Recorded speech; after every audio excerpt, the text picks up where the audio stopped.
Rain hammered against the glass towers of downtown Seattle as Ethan Carter stood in front of Northcore Technologies, the company he had devoted the last 10 years of his life to.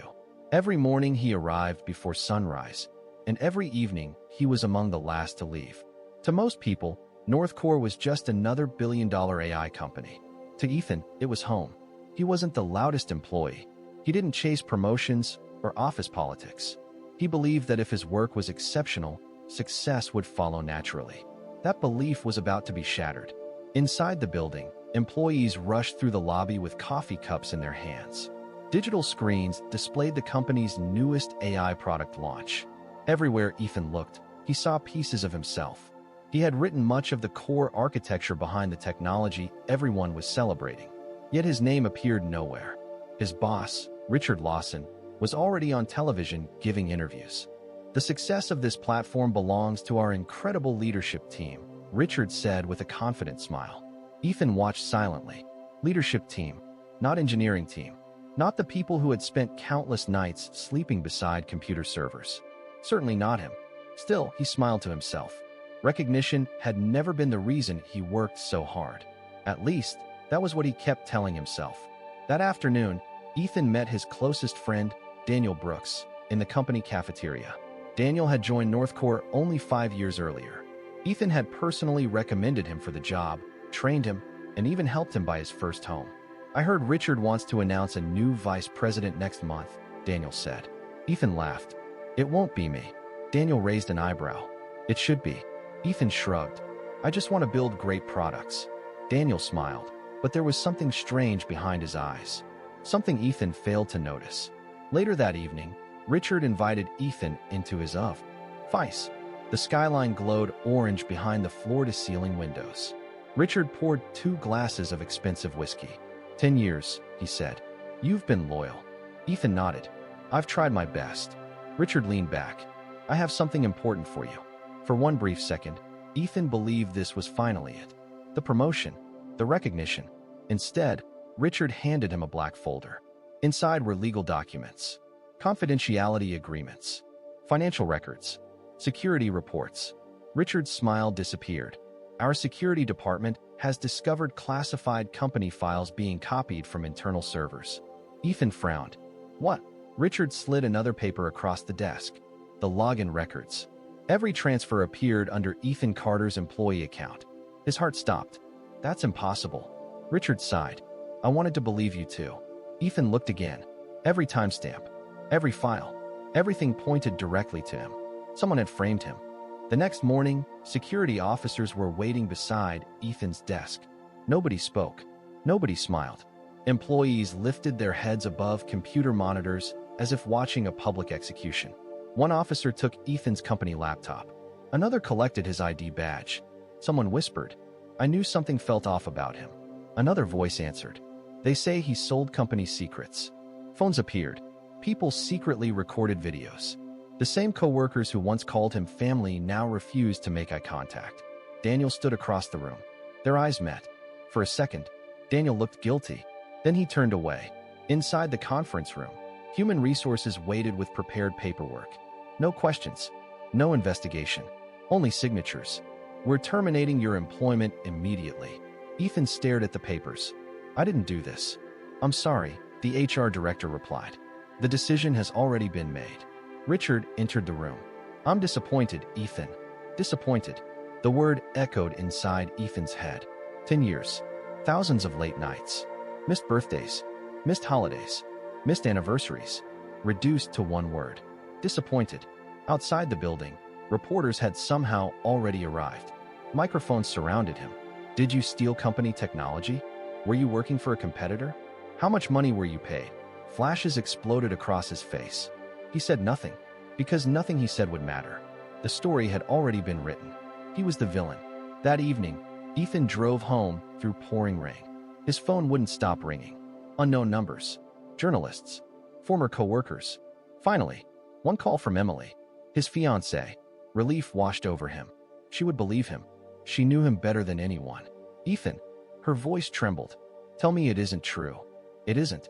I swear." Silence. Then she whispered, "My parents saw the news. I don't know what to believe anymore." The callee. Dead. Without goodbye. 3 days later, the bank froze his mortgage application. Clients canceled freelance contracts. Friends stopped answering messages. Even neighbors looked away when he walked outside. The world had decided who Ethan Carter was. No trial. No proof. No second chance. Only judgment. That Friday, he packed everything from his apartment into a borrowed pickup truck. One cardboard box. 10 years of memories. A framed employee award. Photos from company retreats. A notebook filled with ideas for inventions that would never exist. He placed the last box in the truck. As he closed the tailgate, his phone vibrated. Unknown number. He almost ignored it. Instead, he answered. An elderly voice spoke calmly. "Mr. Carter, I've been watching what happened to you. I don't believe you're guilty." Ethan froze. "Who is this?" "My name is Arthur Bennett. I think it's time we met." The line went dead. For the first time since his life had collapsed, a tiny spark of hope appeared in the darkness. He had no idea that this mysterious phone call would begin a journey that would change not only his future, but the future of the very company that had destroyed him. The following morning, Ethan Carter sat alone inside a small coffee shop overlooking Seattle's waterfront. The mysterious phone call echoed in his mind. Arthur Bennett. He had searched the name online, but almost nothing appeared. No social media, no interviews, no recent photographs. Only a handful of old business articles from nearly 20 years ago. One headline caught his attention. Tech investor Arthur Bennett quietly retires after selling his company for $2.4 billion. That was all. Who was this man? And why did he believe a stranger the entire world had already condemned? At exactly 10 o'clock, the cafe door opened. An elderly man walked in wearing a dark wool coat, carrying a weathered leather briefcase. He wasn't surrounded by assistants. There were no luxury watches or expensive suits. He looked like an ordinary grandfather. Yet there was something about the confidence in his eyes that made Ethan stand up without thinking. "You must be Ethan." "I am." Arthur smiled and extended his hand. "I've been looking forward to meeting the only engineer in Seattle who still values honesty over attention." Ethan blinked. "You know who I am?" Arthur chuckled. "I know far more than you think." For nearly 2 hours, Arthur asked questions instead of giving advice. He wanted to know everything. How Ethan grew up. Why he became an engineer. Why he never fought for promotions. Why people trusted him. Why they eventually abandoned him. Finally, Arthur leaned back. "I have one last question." Ethan nodded. "If tomorrow every accusation against you disappeared, what would you build?" Most people would have answered. A better reputation. A bigger house. More money. Ethan didn't hesitate. "I'd build technology that helps ordinary people." Arthur smiled. "Good. You passed." Ethan frowned. "Passed what?" "The test." Arthur opened his old leather briefcase. Inside were several folders.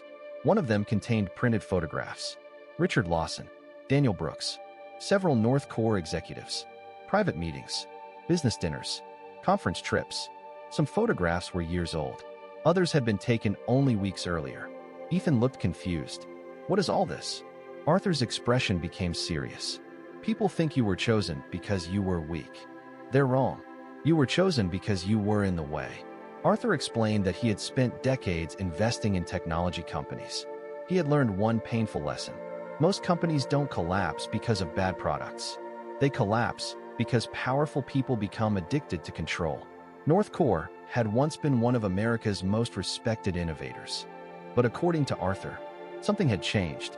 Good employees kept disappearing. Patents quietly changed ownership. Whistleblowers suddenly resigned. Several brilliant engineers had vanished from the company over the last 6 years. Every story sounded different, but every ending looked exactly the same. They all stood between someone and power, Arthur said. Ethan slowly looked back at Daniel's photograph. His stomach tightened. "Are you saying?"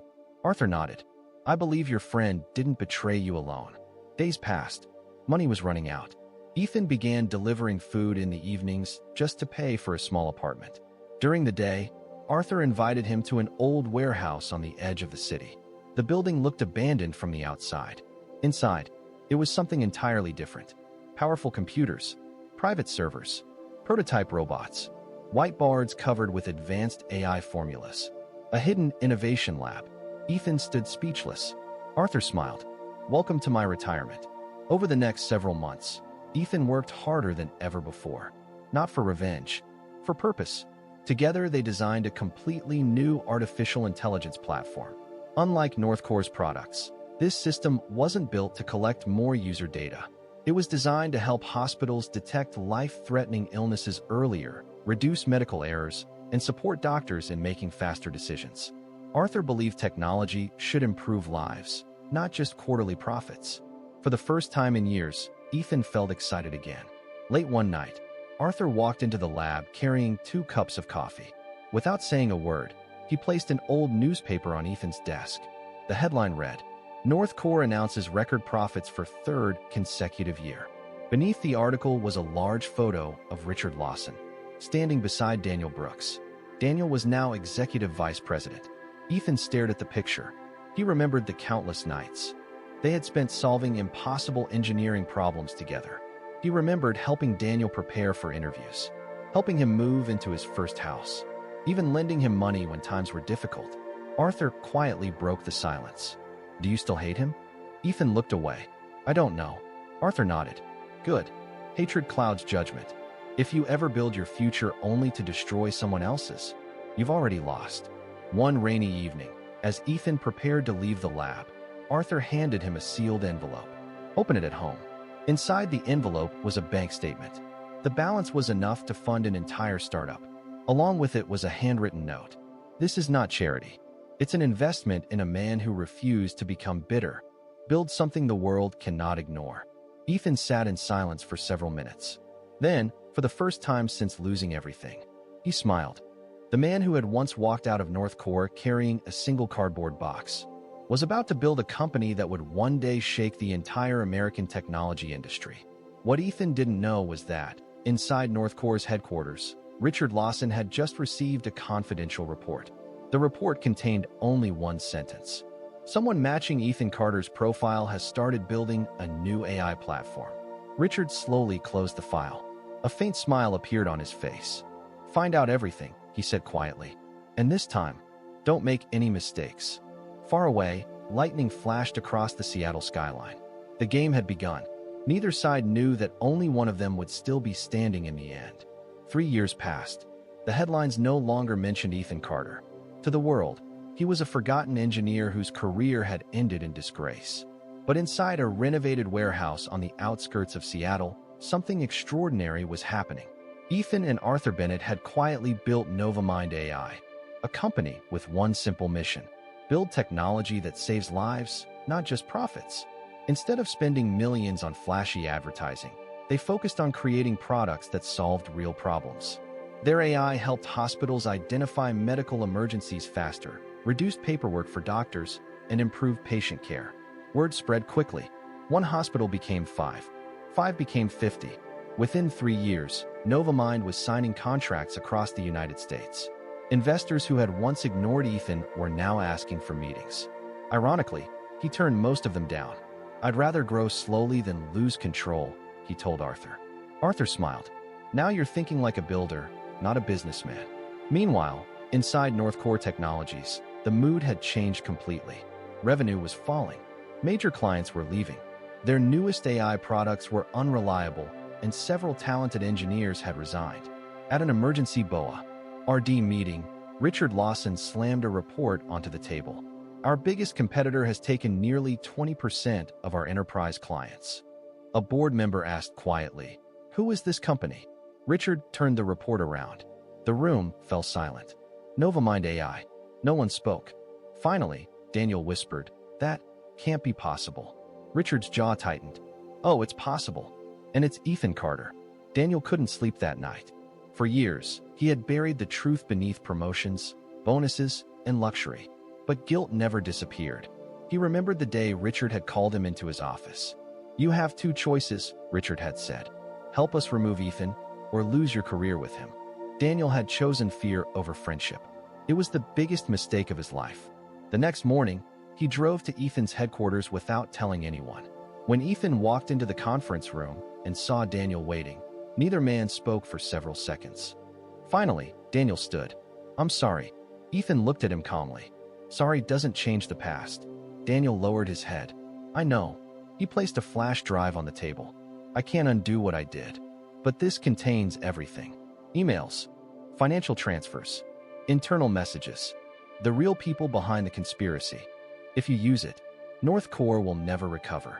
Ethan stared at the flash drive. 3 years of pain, 3 years of rebuilding. The truth was finally within reach. That evening, Arthur reviewed the files. When he finished, he slowly removed his glasses. It's worse than I imagined. The evidence proved that Richard and several executives had framed multiple employees over the years, stolen inventions, manipulated patents, and hidden millions of dollars through shell companies. Arthur looked at Ethan. You can destroy them tomorrow. Ethan remained silent. After a long pause, he answered, No. Arthur raised an eyebrow. They destroyed innocent people. They deserve justice. They do, Ethan replied. But thousands of honest employees still work there. If I destroy the company overnight, they'll lose everything too. Arthur smiled proudly. That's why you deserve to lead. A week later, North Core's stock collapsed after federal investigators opened a formal inquiry based on the evidence Daniel had provided anonymously. Investors panicked. Banks withdrew support. The company's value dropped faster than anyone thought possible. One by one, the largest shareholders began selling. Most people saw a dying company. Ethan saw something different. An opportunity to save the people who had done nothing wrong. With Arthur's support, Novamind quietly began purchasing North Core shares through legal investment firms. No interviews, no press releases, no celebration, just patience. Within weeks, Novamind had acquired a controlling interest. An emergency board meeting was scheduled for Monday morning. Richard Lawson walked into the boardroom expecting to announce another desperate rescue plan. The directors looked unusually nervous. At the head of the long conference table sat a man with his back turned. Richard frowned. Who are you? The chair slowly turned. Silence filled the room. Ethan Carter, the man they had laughed at, the man they had publicly humiliated, the man they believed they had erased forever. Now he sat in the chairman's seat. Richard's face lost all color. Ethan folded his hands calmly. Good morning, everyone. I believe it's time we discuss the future of this company. No one dared to speak. The boardroom was silent. Richard Lawson couldn't believe what he was seeing. 3 years ago, Ethan Carter had walked out of this building carrying a single cardboard box. Now he sat at the head of the same table. Not as an employee, not as a guest, but as the majority owner of North Core Technologies. Richard forced a smile. This is some kind of joke. Ethan calmly slid a folder across the table. It's not. Inside were the official acquisition documents. Every signature, every legal filing, every share purchase. The company's attorneys confirmed it. The board members slowly lowered their heads. The impossible had become reality. Richard suddenly stood. You'll never run this company. Ethan looked at him without anger. I already do. At that moment, the conference room doors opened. Federal investigators entered alongside company attorneys. Behind them walked Daniel Brooks. Richard's confidence disappeared. Daniel quietly placed another folder on the table. Everything is here. The fake security reports, the stolen patents, the offshore payments, the emails proving innocent employees were framed. Richard stared at Daniel in disbelief. You betrayed me, Daniel replied softly. No, I betrayed the wrong person 3 years ago. I'm finally correcting that mistake. One by one, investigators escorted the executives responsible for the conspiracy out of the building. Some tried to argue. Others remained silent. Richard was the last to leave. As he reached the doorway, he turned back toward Ethan. You could have ruined me years ago. Ethan answered calmly. I wasn't trying to ruin you. I was trying to rebuild myself. Richard lowered his eyes. For the first time in years, he had nothing to say. News of the scandal spread across America within hours. Television networks covered the story nonstop. But the headline that captured everyone's attention wasn't about the arrests. It was about Ethan's decision. Instead of shutting North Core down, he announced that every honest employee would keep their job. Research projects would continue. Healthcare partnerships would be protected. No innocent family would lose its livelihood because of the crimes of a few executives. Employees who had once watched Ethan leave in humiliation now stood and applauded as he walked through the headquarters. Many had tears in their eyes. Some apologized. Others simply thanked him for giving them a second chance. Ethan accepted every apology with quiet dignity. A few weeks later, Ethan stood on the rooftop of North Core with Arthur Bennett. The Seattle skyline stretched before them. Arthur smiled. You know, when we first met, I wondered whether success would change you. Ethan looked at the city below. I lost my career, my reputation, my home, my friends. If I let revenge become my purpose, I would have lost myself too. Arthur nodded proudly. That's the difference between a wealthy man and a great leader.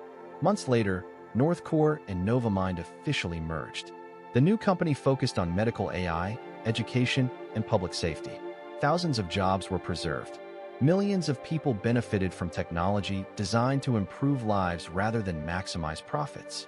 One afternoon, Ethan walked through the company's innovation center.